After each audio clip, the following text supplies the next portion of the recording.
Well, hello everyone. Welcome to the Redneck Ways model build. How's everybody out there in YouTube land? I hope you guys had fine and dandy.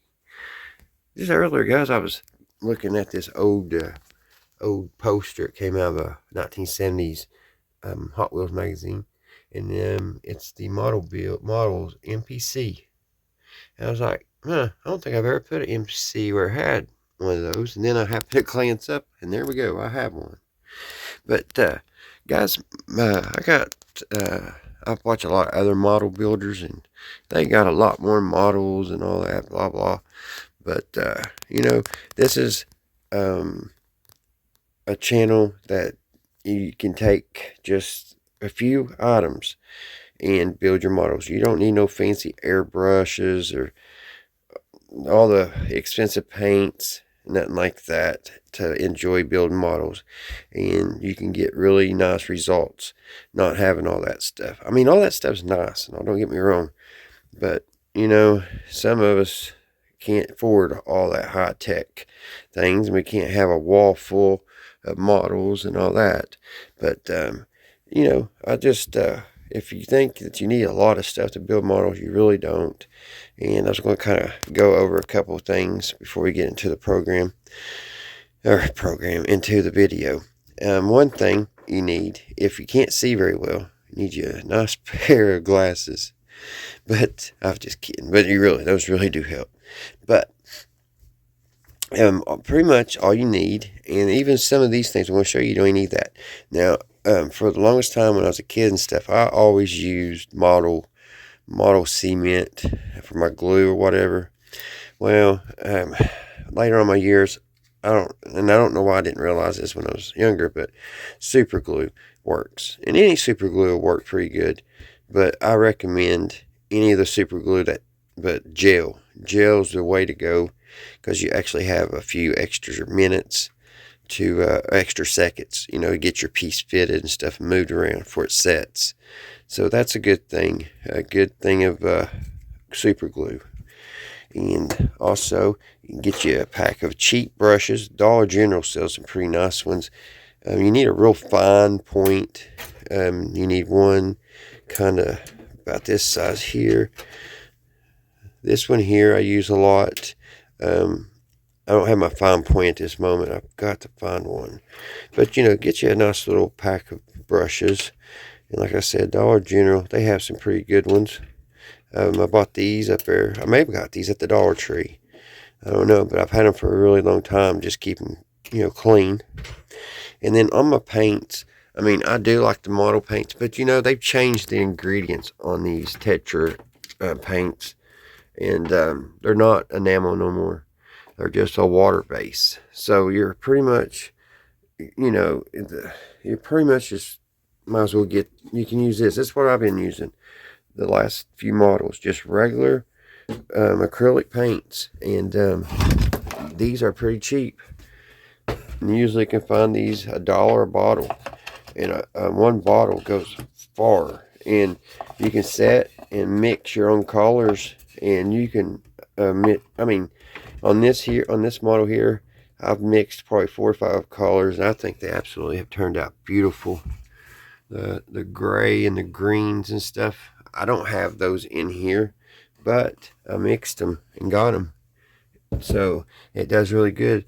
And then if you want to, make sure your paint never comes off, you can always put a clear coat on it if it needs to be shiny or whatever. So, I mean, the name brand model paints, yeah, they're all nice and all, but you don't really need those. And on my cutting things, I do need really good hobby knife or a good pocket knife. Pocket knife works just as well. I recommend having a nice little sharp file that really comes in handy, and a nice set of tweezers. These are for Germany, actually. And they're pretty nice because they're real flexible. They're not stiff. I wish they did have a better point, so they're not super pointy. And you need you a good light. You just get you a nice little table. Find you, like, if you have kids, because I had kids for ever since I was 18. And I know it's hard to have a little place just to get away and do your models. You just have to find you a little room. Maybe you got a hot water room where your hot water tank or something is, and you can put you a little table in there and, set you up a little quiet place. And you really need to have an area where you can leave your project. You don't want to be boxing it up all the time because you'll lose pieces. But yeah, and nice little. These are handy. These little electrician wire cutters. Those are really handy when you're wanting to cut out of your racks here.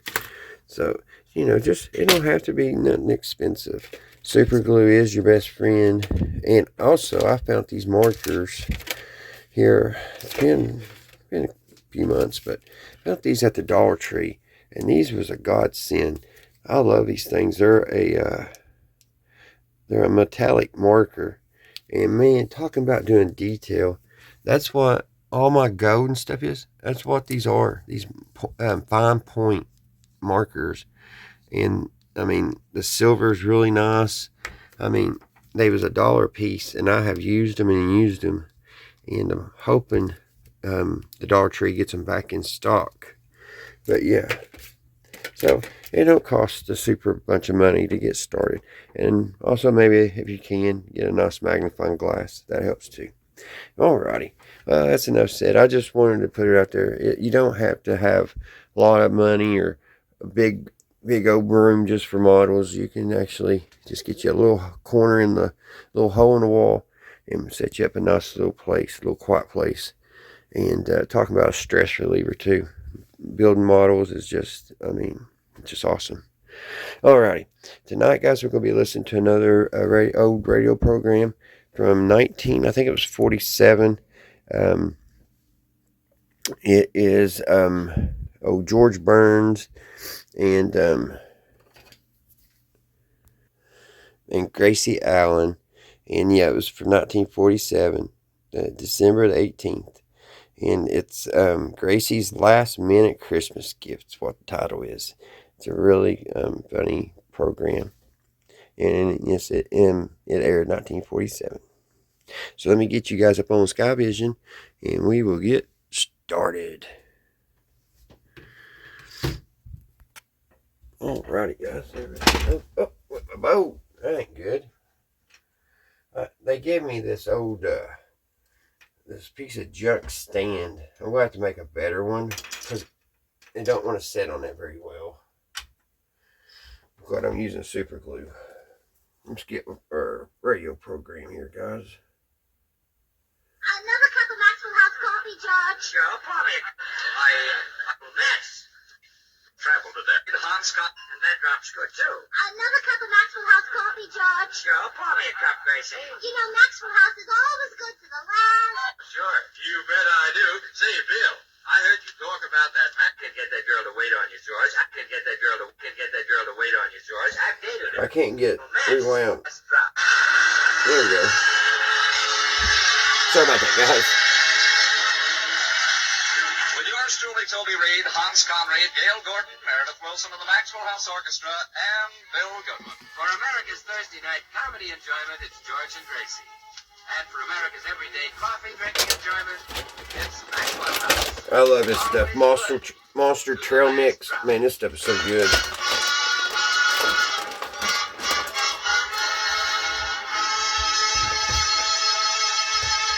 Well, George put off his Christmas shopping until this week, and then he was caught in that violent, frantic stampede of women shoppers and almost trampled to death.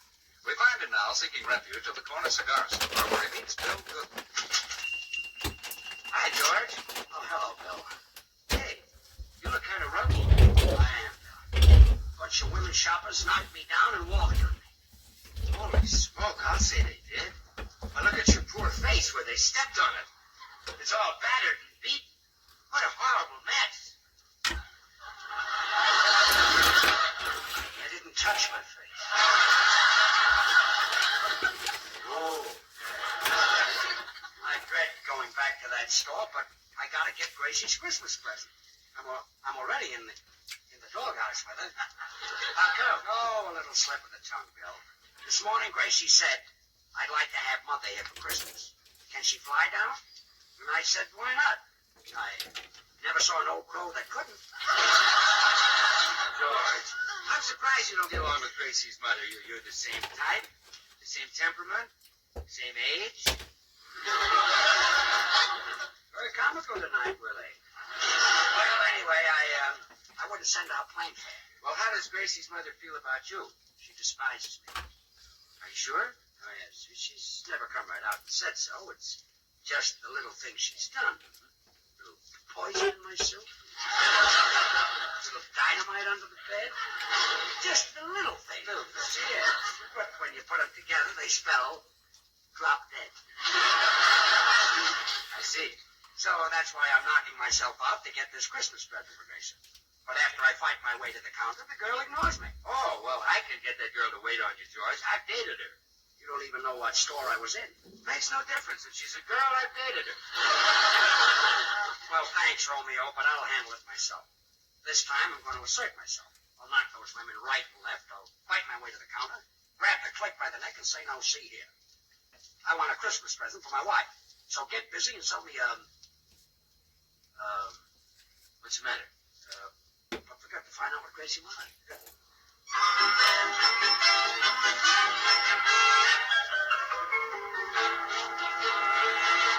Gracie, Yes, dear.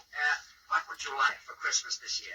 Well, George, I don't want to just come right out and tell you. That would take all the fun out of it. Well, how else can I find out what you want? Well, I've written some clues for you. Clues? Yes, you can guess it from those. Now, here's your first clue. Read it. First for Santa Claus, second for me. My eyes are ruled by initial G. Bring me a present, large, not small. And I'll say Happy New Year in the summer.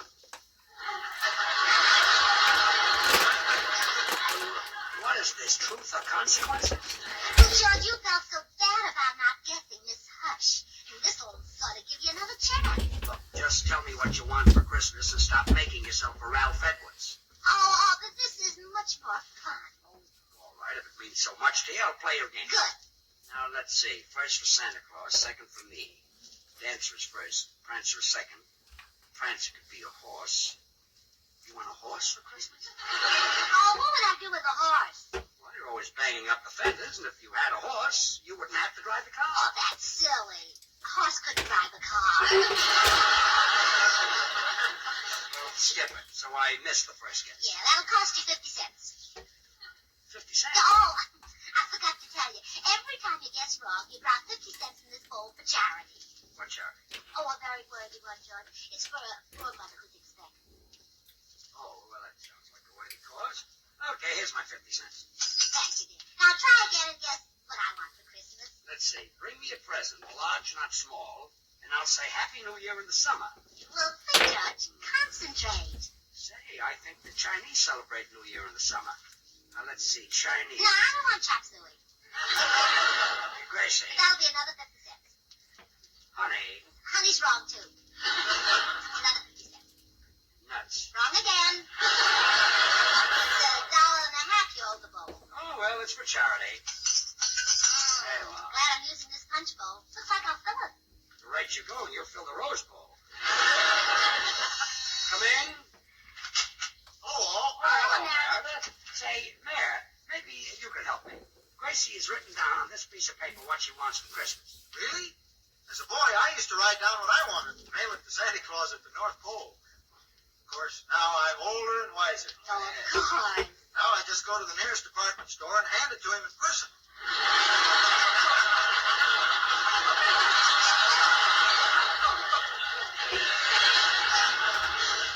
I'll be glad to hand him your letter, Gracie. That won't be necessary, Meredith. This is something Gracie wants me to give her. Would you be interested in hearing what my Uncle Tobias gives my Aunt Tilly for Christmas? No, Meredith. Well, sir, every year my Uncle Tobias gives my Aunt Tilly a lock of his hair. She gives him a lock of her hair. They've done that now for 20 years. Oh, how sweet. This year he's giving her a wig and she's giving him a toupee. Meredith, I'm not interested in your uncle. I'm trying to find out what Gracie wants for Christmas, and she's put it in the form of a riddle. Oh, I see. Read it to me, George. First for Santa Claus, second for me. My eyes are blue, my initial is G. Bring me a present, large, not small, and I'll say Happy New Year in the summer. Well, that's quite simple. Figured it out? Certainly. She wants Martha Graham for Christmas. Oh, that's what she wants.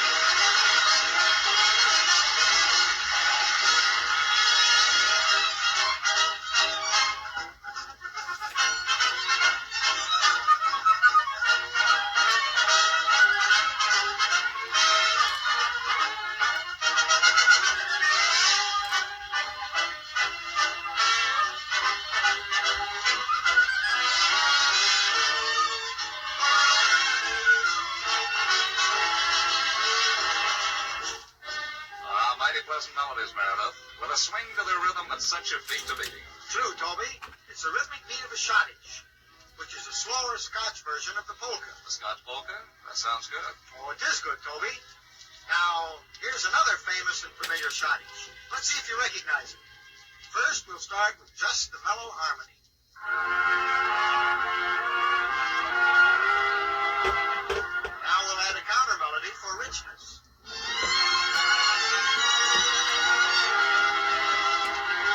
Sounds mighty smooth, Meredith, but I still can't guess the name of it.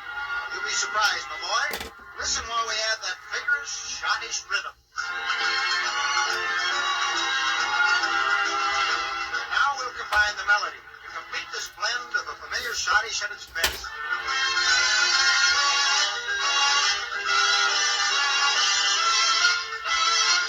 Well, of course, it's Paul Linky's Beautiful Glowworm. And friends, just as all our favorite melodies are created by expertly blending many orchestral parts, so too with the creation of America's favorite coffee, Maxwell House. The superb quality, the famous good to the last drop flavor of Maxwell House, demands that not just one, but many choice Latin American coffees be included in the final superb Maxwell House blend. With great care and skill, the Maxwell House experts test and select manizales for mellowness,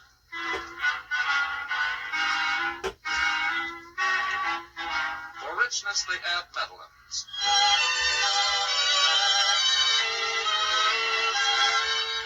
For vigor, they choose other choice coffees.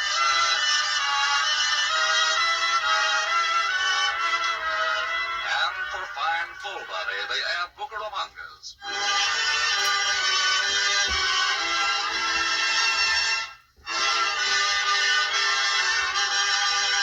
All adding up to flavor perfection of America's favorite coffee, Maxwell House. A blend so completely satisfying, it's bought and enjoyed by more people than any other brand of coffee at any price. So friends, enjoy the extra flavor of Maxwell House coffee yourself. You can for just a fraction of a penny more per cup than the cheapest coffee sold. Ask for Maxwell House, always good to the last drop.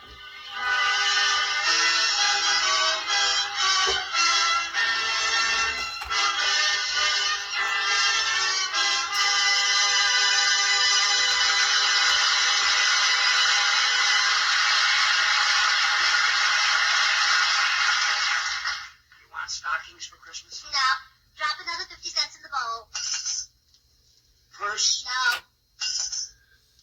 Gloves? Suede gloves? Yeah. Brown suede gloves? Yeah. Hand stitched? Yes. No. Gracie, I can't guess what you want for Christmas from the silly clue. All right, I'll give you the next clue. Good, let's hear it. Roses are red, water is wet, Truman is president, have you been?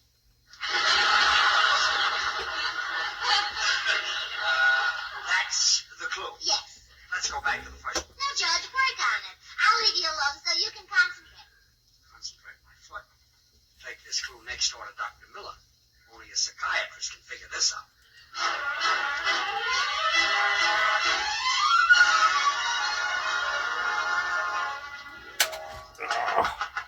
Afraid that would happen. Well, hello, George. Doc, I want to read you something. Very well. Roses are red, water is wet, Truman is president, and how have you been? What does that mean to you? It means you came to me just in time. You're cracking up. No. I didn't write it. Gracie wrote it. Oh, It's supposed to tell me what Gracie wants for Christmas. Does it tell you anything? definitely. Tells me Gracie needs something for the house. What? Padded walls. I hope that you could look at this clue and tell me what she wanted. Well, I could, George, if I understood how her mind worked, but to determine that, I'd have to psychoanalyze her. Okay, Doc. I've got to find out what this clue means. Every time I guess wrong, it costs me 50 cents. So I'll probably save money even with your fee. Why, I wouldn't accept a fee to psychoanalyze Gracie. Why not?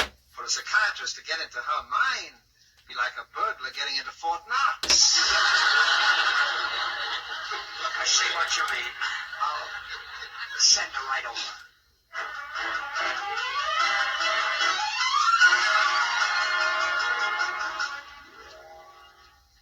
Now then, Mrs. Burns, just lie down on this couch here and relax completely. Thank you, Doctor. First, just a few general questions. How old are you? I'd rather not say. Mrs. Burns, I'm a doctor. You can tell me anything. Now, how old are you? 19. 19. You said I could tell you anything. I mean, if you tell me your age, I won't let it go any further. Oh, Now, how old are you? 19. Still 19. I'm not letting it go any further either. Mrs. Burns, how long have you been married? 15 years. Then if you're 19 years old, you were married when you were 4. Oh, Doctor, you've got me trapped. I see I'll have to tell the truth. Good. Now, how old are you? 20. Let's skip your age and go on to the next question. Do you have any disturbing dreams, especially dreams that recur again and again? Oh, yes. Every night for a long time I dreamed that the Iceman came and put 2 50-pound cakes of ice in the middle of my back. Very interesting. I must attempt a solution. Oh, I solved it. How? Well, I made George sleep with his socks on.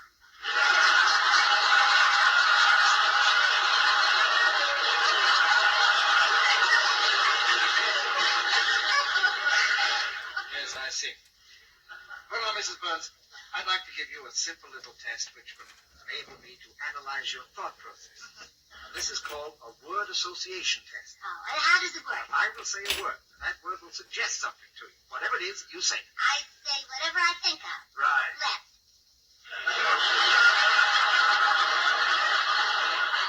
I haven't started yet. Now, here you go. Picture. Frame. Powder. Pup. Telephone. Thank you. Hello?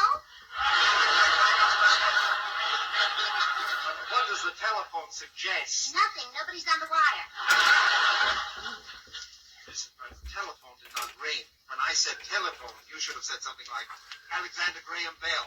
I see. Let's proceed. Army. Navy. Soldier. Sailors. Wax. Fiddle McGee and Molly.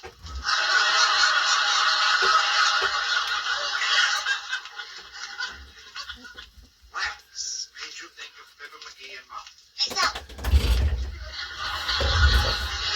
I was referring to WACS. So was I, Jackson. Let's proceed. Bing Crosby. Singing. Spencer Tracy. Acting. Charles Boyer. Charles Boyer. Oh, no.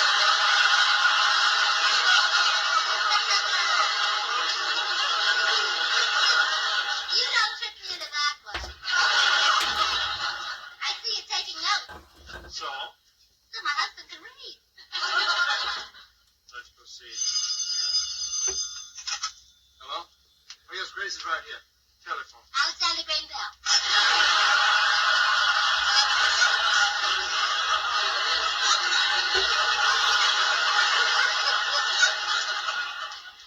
That was your husband. No, I'm married to George Burns.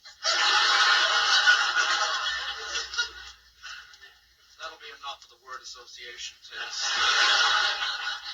Now, suppose we delve into your childhood memories.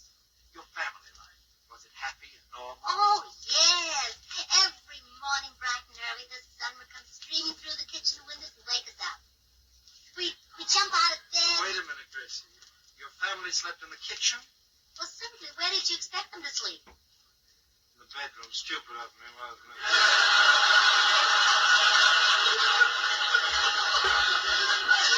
We couldn't sleep in the bedroom. That's where we did our cooking. You cooked in the bedroom. Why? Because it was upstairs. Why did you cook upstairs? To keep the smell of food away from the kitchen where we slept. That'll be enough of your normal childhood memory. Now let us try the mental coordination test. See if you can place these square pegs and round pegs in their proper holes.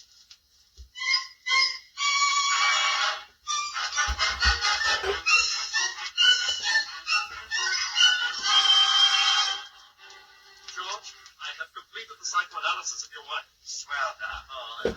First, I gave her the Binet-Simon intelligence quotient test. Then I traced her mental processes with the word association test. Then I gave her the Bechdel and Mendel reflex test, the Rorschach ink blot test, applied the factors of heredity and environment, and I knew her mind like a book. Wonderful. I then applied this knowledge to the clues she'd given you, and I was able to make a guess as to what she wanted for Christmas. Well, Where do I drop my 50 cents?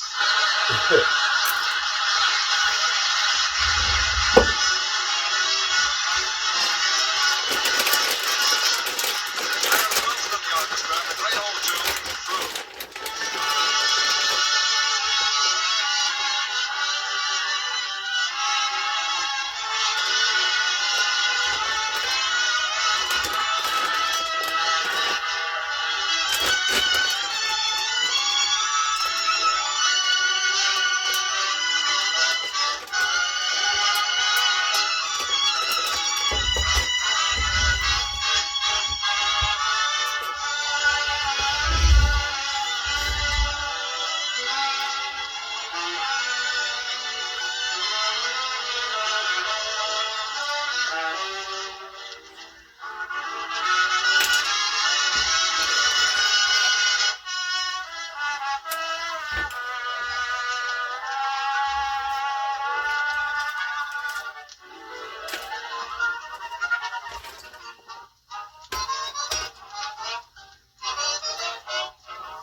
see, I'll never find out the present you want from these clues. What have I given you for other Christmases? Well, the first year we were married, you gave me a string with one pearl on it. You said that every year you'd add to it. And I have to. See, maybe that's it. You want me to add to it again? Oh, no, you better not. The string is so long now, I keep stepping on the pearl.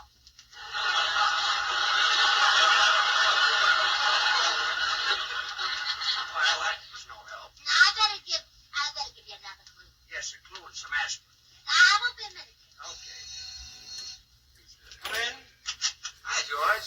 Did you get Gracie's present? No, Bill, I can't find out what she wants. If you were Gracie, what would you like for Christmas? Oh, not a thing, George. Gee, I'd feel that I'd received life's supreme gift when I got wonderful, handsome, talented, generous you. Bill, you haven't said anything that nice to me for a long time. No, not since last Christmas. Oh, I get it, Bill. You don't have to hinder me. Don't we always exchange presents? Well, I always exchange yours. You don't like the cigars I've been sending? Is that what they were? Yes. That's what they were. Every Christmas, I give you and Meredith each a box of those cigars. 2 for $1. Oh, they're robbing you, George. You shouldn't pay more than 10 cents a box.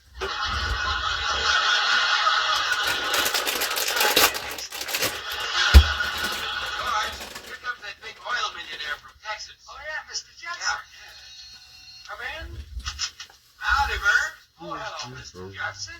You know Bill Goodwin. Oh, sure. You bet I do.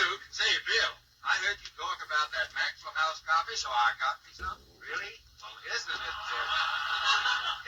wonderfully satisfying? Yes, sirree, rich and mellow. Oh, good to the last drop. The most delicious coffee I ever tasted, you bet.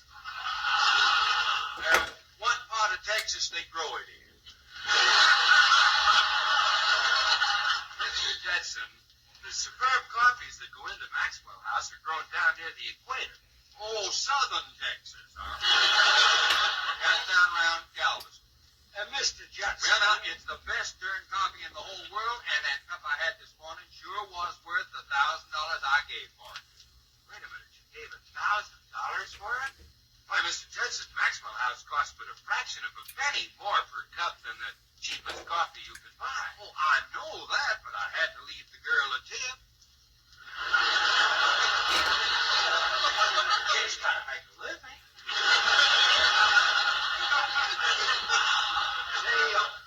Bill, tell me some more about that fine Galveston coffee. Is it popular? Well, I'll tell you, Mr. Judson, with more than 1,000 brands to choose from, more people buy and enjoy Maxwell House than any other brand of coffee in the world. But it's not grown in Galveston. It ain't? No, sir. It comes from places like Colombia, Brazil, Guatemala, Mexico, Salvador, Venezuela. Oh, the suburbs of Galveston. You might as well give up, Bill. To this guy, anything that's the best comes from Texas. The best coffee, the best looking men, the best actors, the best lovers. Really? Well, in that case, I reckon I'll be moseying. So long, partner. So long, Tex. Mr. Judson, maybe you can help me. I can't find out what my wife wants for Christmas. Well, now, I'm having the same trouble. I know my wife wants a string of beads, but I don't know what kind. What are you going to do? Well, I'm going to get a 4-string. Ruby, emerald, sapphires, and diamonds, and she can throw away the 3 she don't want. Well, you can afford that. You've got $26 million. No, that's 27 million. Yep. You see, we had a little hard luck now, no? Grandpa was out in the yard rocking in his rocking chair. You reared back a mite too far, the rocker dug in the ground, and up come another darn oil well.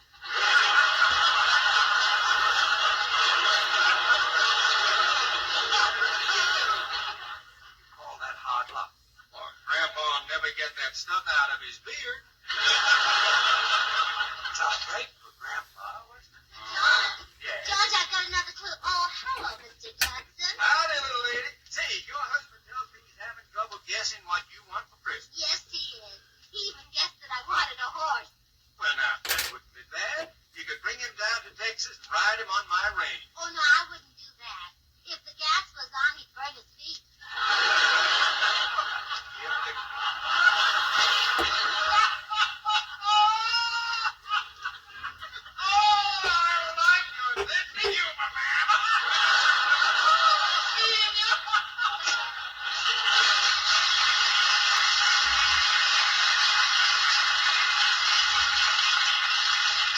Well, George, I've prepared another clue for you. Does this one give me a real hint? Well, read it and see. Use your brain. Don't be a goat. Why not ask me if I'd like a mink coat? How's that for a hint? So that's it. You want a mink coat for Christmas? Can I have one? No. That isn't it, then. Drop another 50 cents in the bowl. Now, wait a minute. That's a cheat. This clue can't mean anything but a mink coat. Yes, it can. Now, here, I'll help you. Now, look at the second line. Don't be a goat. Now, what do goats give? Milk. And, what do they make out of goat's milk? Cheese. Well, You want goat cheese for Christmas? drop another 50 cents in the bowl. Gracie. Now, that's a dollar you owe the puppy bowl. Oh, all right. What charity did you say this was for? Poor mothers expect. Oh, a mother's expect. Okay. Now, don't give up. Let's take the first line of the clue. Use your brain. Where is my brain? That's tougher than what do you want for Christmas?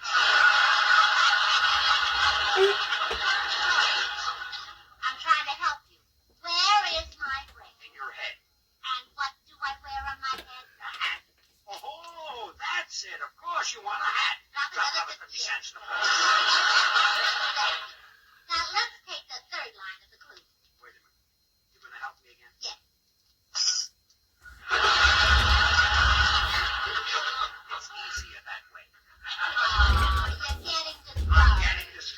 Yes. Well, let me see how much money is in the bowl. 10, 15, 20, 25, $28. Never mind, Dick. You needn't make any more guesses. Well, hallelujah. Now tell me, what do you want for present? I don't know. You don't know? No, just get me anything at all. Then why did we go through this guessing routine? Well, so I can get this $28 to send to my mother. It's your mother who's expecting? She's expecting to visit this year in her plane. A plane? She's got a plane where?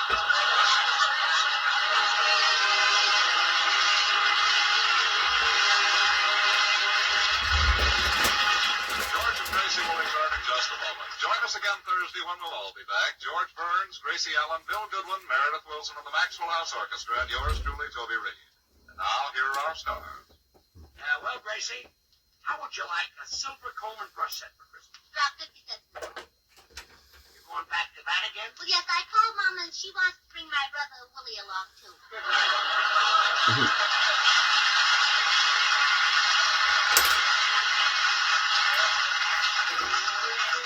Hey, where do you live, Lucille? I live down in Mobile. And what do you eat, Lucille? Eat? I eat Jello. Jell-O in those 6 delicious flavors. Strawberry, raspberry, cherry, orange, lemon, and lime. Flavors locked in by a process exclusive with Jell-O, just as the name Jell-O is exclusive. Yes, that name's a trademark, the property of General Foods. And it tells you you're getting the genuine, the one and only Jell-O gelatin dessert. Jell-O, Jell-O, Jell-O, Jell-O, J-E-L-L-O.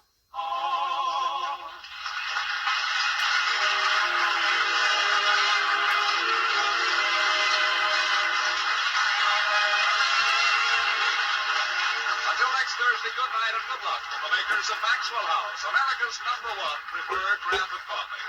Always good to the last drop. The George Burns and Gracie Allen Show is written by Paul Henning and Keith Fowler. And now stay tuned in for Noah Webster Says, which follows immediately over most of these stations. All This is right, NBC, the National Broadcasting Company. This part will give me problems. This last one. Get it in there. There we go. All right, guys. We got some stuff done. I've got all the shutters on the top level down through here, and we got these. I think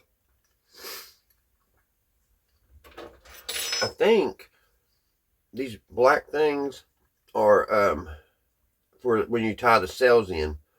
I think the string comes down and runs in between these little marks. If it's not that, I don't know what they're on there for. But I got all these shutters finished on the top row. We got that in.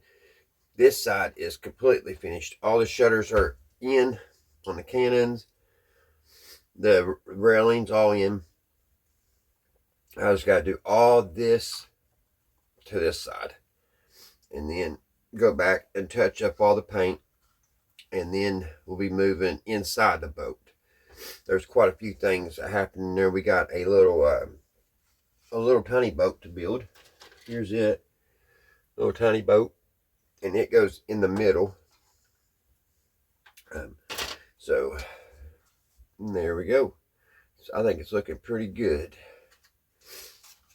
Pretty good. Now if I can get it back on its stand without it falling over on me, that will be great. I'm glad I used super glue because I remember building these as a kid using the model cement. That stuff wouldn't hold at all. It would fall. If you just sneezed, pieces would fall off. Alrighty, guys. You all have a great Monday. If you're living down here in the south, stay warm. It's cold, super cold. It sure is. Too cold for me. Alright, till the next one, guys. I'll see you right here at Redneck Ways. Bye, guys. Y'all have a great evening.